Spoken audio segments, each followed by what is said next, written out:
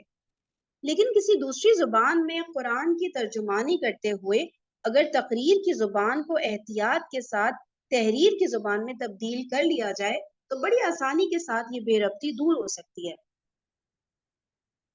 علاوہ بری جیسا کہ ابھی میں اشارتاً عرض کر چکا ہوں، قرآن مجید کی ہر سورت دراصل ایک تقریر تھی جو دعوت اسلامی کے کسی مرحلے میں ایک خاص موقع پر نازل ہوتی تھی. اس کا ایک خاص پس منظر ہوتا تھا، کچھ مخصوص حالات اس کا تقاضا کرتے تھے اور کچھ ضرورتیں ہوتی تھیں جنہیں پورا کرنے کے لیے وہ اترتی تھی. اپنے اس پس منظر اور اپنی اس شان نزول کے ساتھ قرآن کی ان صورتوں کا تعلق اتنا گہرا ہے کہ اگر اس سے الگ کر کے مجرد الفاظ کا ترجمہ آدمی کے سامنے رکھ دیا جائے تو بہت سی باتوں کو وہ قطعاً نہیں سمجھے گا اور بعض باتوں کو الٹا سمجھ جائے گا. صحیح بات ہے نا، پس منظر، شان نزول، واقعات، حالات، اس وقت کب نازل ہوئی، کیا چل رہا تھا، نہیں پتا ہو تو نہیں سمجھ آتی نا کچھ آیا. ٹھیک ہے، تو بلکہ یہاں پہ لکھا ہے کہ الٹا ہی سمجھ لیتا ہے انسان، اس کا بالکل اپوزٹ میننگ لے لیتا ہے. صحیح ہے نا. اور قرآن کا پورا مدعا تو شاید کہیں اس کی گرفت میں آئے گا ہی نہیں.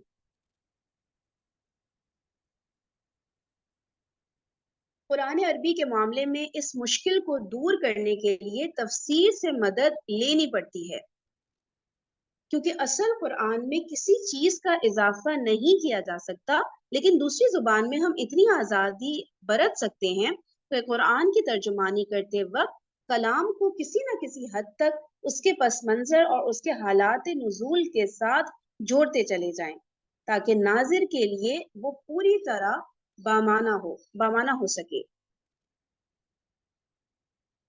پھر ایک بات یہ بھی ہے کہ قرآن اگرچہ عربی مبین میں نازل ہوا ہے، لیکن اس کے ساتھ وہ اپنی ایک مخصوص اصطلاحی زبان بھی رکھتا ہے. اس نے بکثرت الفاظ کو ان کے اصل لغوی معنی سے ہٹا کر ایک خاص معنی میں استعمال کیا ہے، اور بہت سے الفاظ ایسے ہیں جن کو وہ مختلف مواقع پر مختلف مفہومات میں استعمال کرتا ہے. پابندی لفظ کے ساتھ جو ترجمے کیے جاتے ہیں ان میں اس اصطلاحی زبان کی رعایت ملحوظ رکھنا بہت مشکل ہے، اور اس کے ملحوظ نہ رہنے سے بسا اوقات ناظرین طرح طرح کی الجھنوں اور غلط فہمیوں میں مبتلا ہو جاتے ہیں. مثلا ایک لفظ کفر کو لے لیجئے، ٹھیک ہے، ایک لفظ کفر کو لے لیجئے جو قرآن کی اصطلاح میں اصل عربی لغت اور ہماری فقہا و متکلمین کی اصطلاح دونوں سے مختلف معنی رکھتا ہے، اور پھر خود قرآن میں بھی ہر جگہ ایک ہی معنی میں استعمال نہیں ہوا ہے. ٹھیک ہے، کون سا ورڈ؟ کفر کا ورڈ.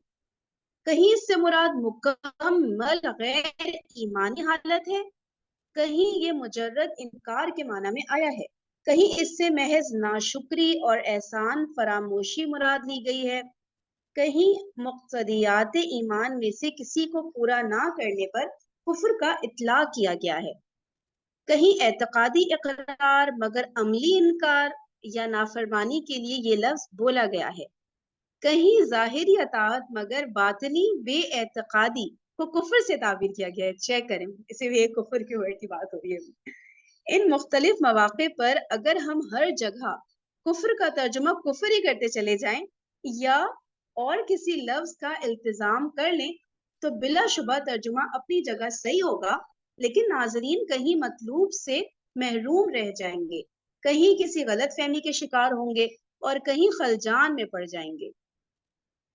اچھا، کوئی بھی آپ لوگ کوئی بات یہاں پہ میں نے جلدی میں پڑھتی ہوں یا آپ لوگ کو لگے کہ اس کو ایکسپلین کرنا ضروری تھا یا آپ لوگ کو لگے کہ آپ لوگ ایکسپلین کر سکتے ہیں تو پلیز وہاں پہ مجھے نا روک دیا کریں. کوئی اخلاق لحاظ کوئی وہ اخلاقاً رکنے کی ضرورت نہیں ہے کہ بھائی پڑھ رہی ہے فرین تو پڑھنے تو ایسا نہیں ہے، مجھے اسی وقت کٹ کریں کیونکہ وہ بات کی ایکسپلینیشن وہاں زیادہ ضروری ہے نا میری ریڈنگ سے. ٹھیک ہے، تو کوئی اس میں ایسی بات نہیں ہے, ریز ہینڈ وغیرہ کی بھی ضرورت نہیں, ڈائریکٹلی انمیوٹ کر کے شروع ہو جائیں. صحیح ہے. اچھا اچھا, فہیم جیسے کہ ابھی فار فہیم ایگزامپل, ہاں جی جی جی بولیے. ہاں نہیں بس میں یہ کہنا چاہ رہی تھی, میں کہ بس بیسک جو چیز بتانا چاہ رہے ہیں نا, وہ یہ بتانا چاہ رہے ہیں کہ ورڈ ٹو ورڈ ترجمے کی نسبت اگر آپ اس کو ایزی ٹو ایکسپلین والا جو چیز ہوتی ہے نا, اس کی طرف اگر آپ جائیں گے نا, تو وہ آپ کو بہتر سمجھ میں آئے گا بنسبت اس کے کہ اگر آپ صرف ورڈ ٹو ورڈ, وہ چھڑنی والی مثال بھی انہوں نے اسی طرح دی ہے کہ موٹی موٹی چیزیں آپ کو صرف سمجھ میں آئیں گی, لیکن اس کی ڈیپتھ میں چیز سمجھ میں نہیں آئے گی جو آپ کی روح تک پہنچے. تو بیسکلی وہ اسی کی ایکسپلینیشن ہے. آگے جو جتنی بھی چیز بیان کر رہے ہیں نا, وہ اس کے حوالے سے ہی بیان کر رہے ہیں. ٹھیک ہے, آپ کنٹینیو کیجیے. بالکل صحیح بات ہے. بالکل جیسے کفر کے معنی میں آتا ہے نا, کہ ایک ہوتا ہے کہ بھائی اعلانیہ کفر کر رہے ہیں, ہم نہیں مان رہے, ٹھیک ہے, ہم نہیں مانتے اللہ تعالیٰ کو خدا نہیں مانتے, نعوذ باللہ, نبی پاک صلی اللہ علیہ وسلم کو آخری رسول نہیں مانتے. جو مشرکین وغیرہ تھے مکہ کے, وہ یہی سب باتیں کر رہے ہوتے تھے نا, تو وہ تو کلیئر کٹ ایک کفر ہو گیا. تو ہم لوگ کے ذہن میں کفر کا جب بھی ورڈ آتا ہے, ہمارے ذہن میں وہی آتے ہیں اس طرح کے لوگ نا, کہ جو نہیں مانتے, جو اسلام کے دائرے میں نہیں ہے. ٹھیک ہے, تو ایسا نہیں ہوتا ہے, ایک عملی کفر بھی ہوتا ہے. ایک جیسے کہ ہم مان تو رہے ہیں کہ مجھے نماز پڑھنی چاہیے, میں کل سے پڑھوں گی, ٹھیک ہے, لیکن میں نہیں پڑھ رہی, تو میں عملی طور پر کفر کر رہی ہوں, انکار کر رہی ہوں. ٹھیک ہے نا, تو یہ بھی ایک اس کی نا ڈیٹیلز آتی ہیں اس طرح کی. میں نے کہا ایک ایگزامپل یہاں پہ رکھ دوں ان کیس اگر کسی کو نہ بات سمجھ میں آئی ہو. تو اس طرح سے بہت سارے ورڈز ہوتے ہیں جن کو نا پھر قرآن اس طرح نہیں ہوتا نا, یہ جلدی جلدی میں پڑھ کے بس بندہ آگے بڑھ جائے, چلو ختم ہو گئی تفسیر. اس کو سمجھنا پڑتا ہے ڈیپتھ میں جا کے نا, پھر ہم اپنے گریبان میں جھانکنے کے قابل نا تبھی ہوتے ہیں, اور تبھی اپنی اصلاح کر پاتے ہیں نا. اللہ تعالیٰ ہمیں توفیق دے. اوکے, پھر آگے چلتے ہیں. لفظی ترجمے کے طریقے میں کسر اور خامی کے یہی وہ پہلو ہیں جن کی تلافی کرنے کے لیے میں نے ترجمانی کا ڈھنگ اختیار کیا ہے.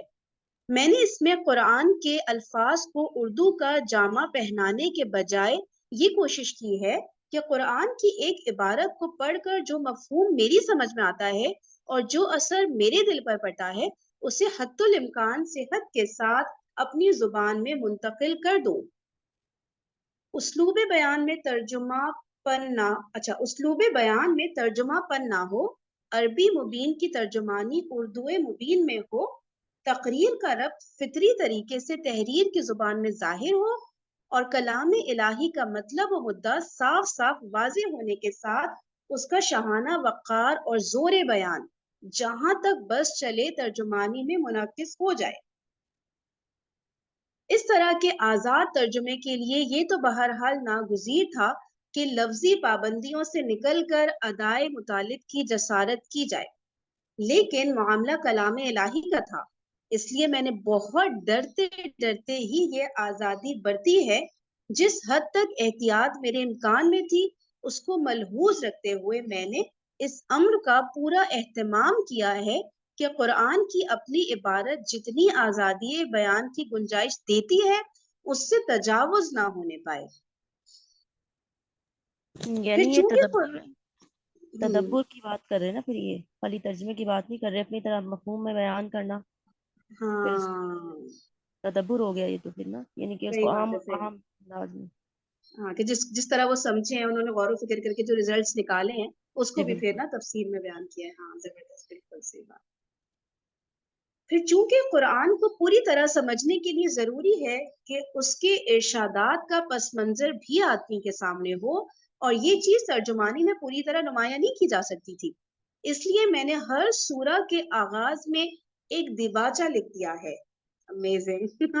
ہر سورہ کے آغاز میں ایک دیباچہ لکھ دیا ہے, جس میں اپنی حد تک پوری تحقیق کر کے یہ دکھانے کی کوشش کی ہے کہ وہ سورہ کس زمانے میں نازل ہوئی, اس وقت کیا حالات تھے, اسلام کی تحریک کس مرحلے میں تھی. اوہو زبردست.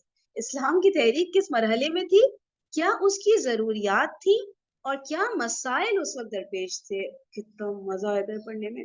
نیز جہاں کہیں کسی خاص آیت یا مجموعہ آیات کی کوئی الگ شان نزول ہے, وہاں میں نے اسے حاشیہ میں بیان کر دیا ہے.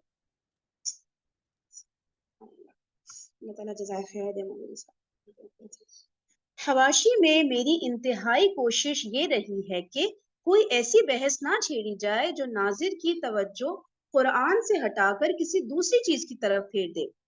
جتنے حاشیے بھی میں نے لکھے ہیں, 2 ہی قسم کے مقامات پر لکھے ہیں. ایک وہ جہاں مجھے محسوس ہوا کہ ایک عام ناظر اس جگہ تشریح چاہے گا, یا اس کے ذہن میں کوئی سوال پیدا ہوگا, یا وہ کسی شبہے میں مبتلا ہو جائے گا. ٹھیک ہے. دوسرے وہ جہاں مجھے اندیشہ ہوا کہ ناظر اس جگہ سے سرسری طور پر گزر جائے گا اور قرآن کے ارشاد کی اصل روز پر واضح نہ ہوگی. او مائی گاڈ. دیکھیں 2 جگہ کہہ رہے ہیں انہوں نے, حاشیہ کی مدد لی ہے, حاشیہ لکھا ہے کہاں کہاں. ایک وہ جہاں کہ ہمیں کوئی شک و شبہ ہو, بات کلیئر نہ ہو رہی ہو, ذہن میں سوال آئے, ایک تو وہاں انہوں نے بات کو ایکسپلین کیا ہے, یہ تو سمجھ آتا ہے, زیادہ تر حاشیے تو اسی طرح لکھ کے جاتے ہیں نا. دوسرا دیکھیں امپورٹنٹ پوائنٹ, مطلب کتنا خیال, کتنی محبت سے لکھا ہے مدودی صاحب نے. دوسرا کہہ رہے ہیں کہ جہاں ان کو اندیشہ ہوا کہ جو ہم پڑھنے والے ہیں وہ سرسری طور پر گزر جائیں گے اور قرآن کے ارشاد کی اصل روح اس پر واضح نہ ہوگی. یہ بات تو ہم کتنا ریلیٹ کر سکتے ہیں نا. کتنی دفعہ ایسا ہوتا ہے نا, جلدی جلدی لائنز پڑھا کے آگے بھاگو, صحیح ہے. تو اس میں کہہ رہے ہیں کہ جہاں پہ ان کو لگا کہ یہ ہم لوگ اس کا ایسنس نہیں سمجھ پائیں گے اور ہمیں لگے گا ایک نارمل سی عام سی تو بات ہوئی ہے, ٹھیک ہے, تو وہاں پہ انہوں نے اس بات کو ایکسپلین کیا ہے نیچے حاشیہ میں نا. جو لوگ اس کتاب سے پورا فائدہ اٹھانا چاہیں ان کو میں مشورہ دوں گا کہ پہلے ہر سورت کے دیباچے کو بغور پڑھ لیا کریں اور جب تک وہ سورت ان کے زیر مطالعہ رہے وقتاً فوقتاً اس کے دیباچے پر نظر ڈالتے رہیں. او امیزنگ. دیکھا, ایک تو دیباچہ پڑھیں گے نا ہم لوگ سورہ سے پہلے, پھر کہہ رہے ہیں کہ بیچ بیچ میں سورہ کا جب ہم تفسیر پڑھ رہے ہوں گے تب دوبارہ سے دیباچہ بار بار بیچ بیچ میں نا, جس کو کہتے ہیں نا ری وزٹ کرنا, بار بار اس کو پڑھتے رہیں, ٹھیک ہے, تاکہ ہمارے ذہن میں وہ وقت, وہ حالات اور کس وقت یہ آیت نازل ہوئی تھی, کیا اس وقت چل رہا تھا, کون سا زمانہ تھا, کون سا دور تھا, اور وہ ساری چیزیں نا, تو وہ چیز نا ہمیں سمجھ آتی رہے. تو صرف یہ نہیں کرنا ہے ایک دفعہ دیباچہ پڑھ کے پورے سورہ کی تفسیر پڑھ لی, بیچ بیچ میں سورہ کی تفسیر میں واپس ہم دیباچہ پڑھتے رہیں گے, ٹھیک ہے نا. یہ چیز ذہن میں رکھنی ہے, یہ لکھ لینا, تو اس سے اچھی انڈرسٹینڈنگ ہوگی. وہ کہہ رہے ہیں صحیح ہے. پھر روزانہ قرآن مجید کا جتنا حصہ وہ معمولاً پڑھتے ہوں اس کی ایک ایک آیت کا لفظی ترجمہ پہلے پڑھ لیں.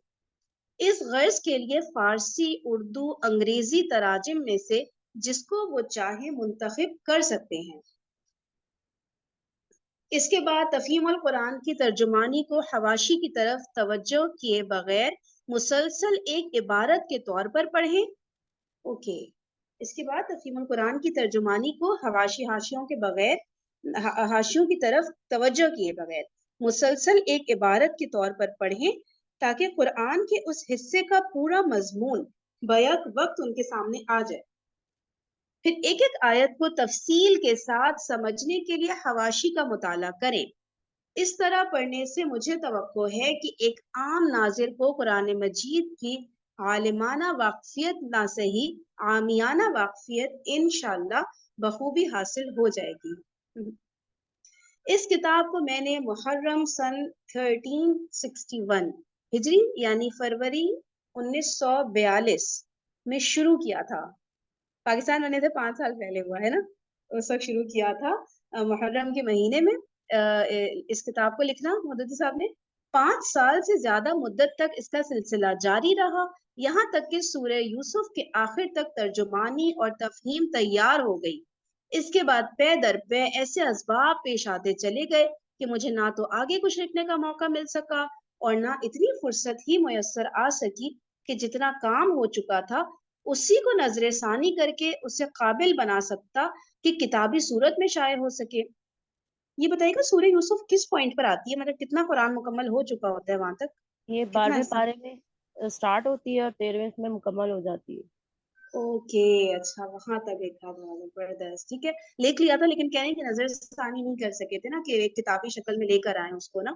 تو پھر کہہ رہے ہیں کہ اب اس سے حسن اتفاق یا سوء اتفاق کے اکتوبر سن 1948 میں یکایک مجھے پبلک سیفٹی ایکٹ کے تحت گرفتار کر کے جیل بھیج دیا گیا.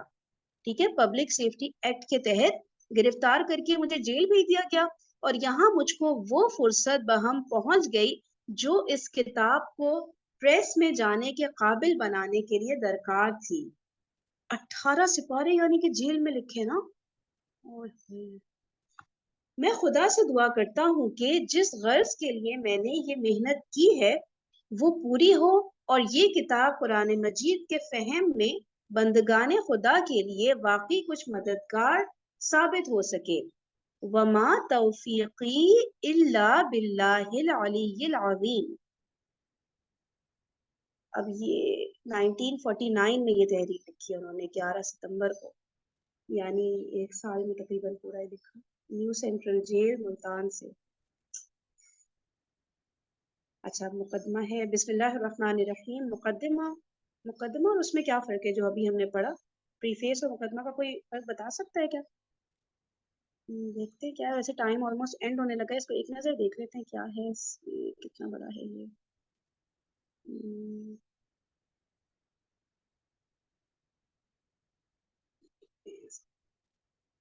ہوگا تو اس میں بھی زوردار چیز پڑھ لیتے ہیں، انشاءاللہ کل پڑھ لیں گے اس کو، پھر دیکھتے ہیں ہماری تفسیر کے لیے اسٹارٹ ہے۔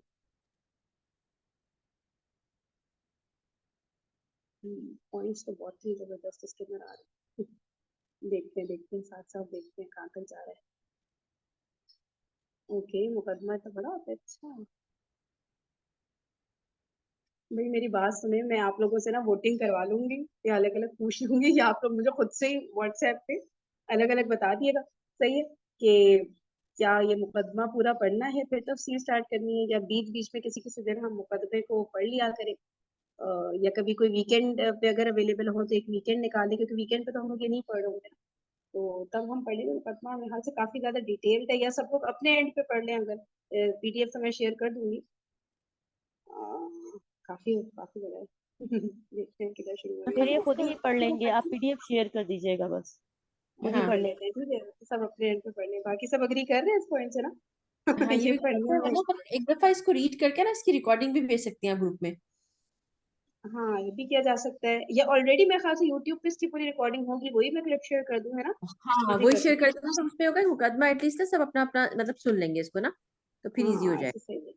ہاں ایک چیز اور پتہ ہے ویسے کر سکتے ہیں اگر سب محنت کرنا چاہیں، کہ تھوڑے جیسے میرے خیال سے مجھے ایسا لگا کہ 15-20 پیجز ہیں، تو جو بھی ہم اس سے ایکٹیولی پڑھ سکے نا کہ 3 پیج ڈیوائڈ کر لیں، سب پڑھ لیں اور ایک سمری پھر ہم لوگ ڈسکس کر لیں ڈیورنگ دا سیشن۔ ہاں صحیح بھی ہو سکتا ہے، یہ بھی ہو سکتا ہے۔ ہاں اگر سب ولنگ ہو تو ٹھیک ہے نا، 3 پیج اس میں مین جو پوائنٹس ہیں بس وہ صرف بتا دیں کہ بھائی ان 3 مین پوائنٹس یہ آپ کو ڈیوائڈ ہوئی، ان کو ڈیوائڈ ہوئی، اس طرح کر کے نا ڈیوائڈ کر کے نا، تاکہ سیشن میں ڈسکس ہو جائے سورہ فاتحہ سے پہلے میرے خیال سے۔ چلیے اس کو دیکھتی ہوں میں انشاءاللہ، ابھی ارلی مارننگ میں ہی دیکھ لیتی ہوں، پھر آپ لوگوں کو بتا دیتی ہوں گروپ پہ کیا کرنا ہے، پھر انشاءاللہ سورہ فاتحہ اس طرح شروع ہوگی، ٹھیک ہے؟ تو ہم صرف اس کا ہی پریفیس وغیرہ بس دیکھ سکیں گے، پھر تفسیر ابن کثیر کا بھی کبھی لیٹر آن پھر دیکھ لیں گے، ٹھیک ہے نا؟ پھر ہم لوگ اسٹارٹ کریں گے سورہ فاتحہ سے۔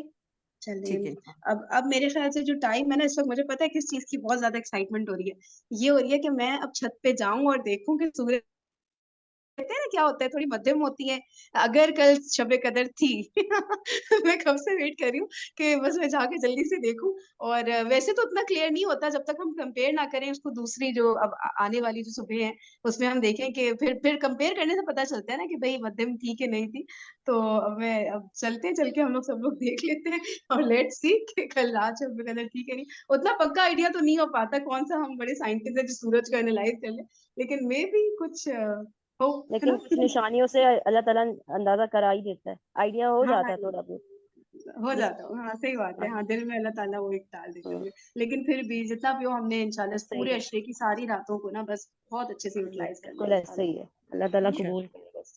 انشاءاللہ چلو اوکے جی، جزاکم اللہ خیرا کثیرا، سبحانک اللہم و بحمدک، نشہد ان لا الہ الا انت، نستغفرک و نتوب الیک۔ السلام علیکم ورحمۃ اللہ وبرکاتہ۔ اچھا اور کسی نے کوئی بات اگر کرنی ہے تو پلیز، میں نے شاید موقع نہیں دیا، کوئی کچھ کہہ رہا تھا، انمیوٹ کیا کسی نے؟ چلیے ٹھیک ہے پھر انشاءاللہ کل ملتے ہیں اسی ٹائم پہ، پلیز ٹائم پہ آ جائیے گا تاکہ ٹائم پہ نا سیشن اسٹارٹ کر دیں۔ اوکے جی، السلام علیکم ورحمۃ اللہ وبرکاتہ۔